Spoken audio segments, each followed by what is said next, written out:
So now I'd like to talk about a couple of examples, real-life examples from our corporate governance group. The first example involves a North American retailer. It had a market cap of around 200 million, and Dimensional owned or held on behalf of its portfolio companies about 4% of the outstanding voting stock. That's a meaningful amount. Now, at the time, the company faced a proxy contest. Well, what's a proxy contest? In general, when a company puts up potential candidates for its board, the management nominates these candidates. Shareholders can nominate their own candidates, but they have to do so typically through a proxy contest. It's a fairly expensive exercise, but at times, if management isn't doing a good job, shareholders believe it's worth doing that. And so essentially, it becomes a political campaign where shareholders are asked to vote for one candidate or another candidate, and one candidate, if it's the incumbent, will lose their job.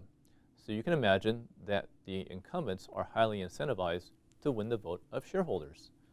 And in practice, that's fine. In this particular case, we found out that management was paying brokers to secure votes on their behalf. Not just votes, but votes for the incumbents. In essence, taking shareholder money and spending it in trying to preserve their own seats, which was clearly a conflict of interest.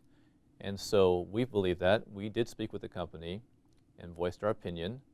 And we can't say that this is actually what influenced the ultimate outcome, but we do know that after we talked with them, they did announce that 6 of its board members who were being challenged would step down, including the chairman. And in our view, given the practice of using shareholder money in a very self-interested way, is something that we did not want to continue. We're certainly happy that the existing management at the time is no longer going to be continuing on the board. The second example involves a bit of a larger company. This was a US-based theme park and entertainment company. Now in this case, the chairman had served as the interim CEO for a period of time.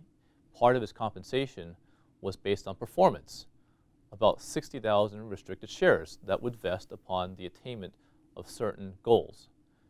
Those goals were not met. However, the compensation committee decided it was still fit to go ahead and vest those restricted shares for the chairman, which was clearly, in our view, poor practice.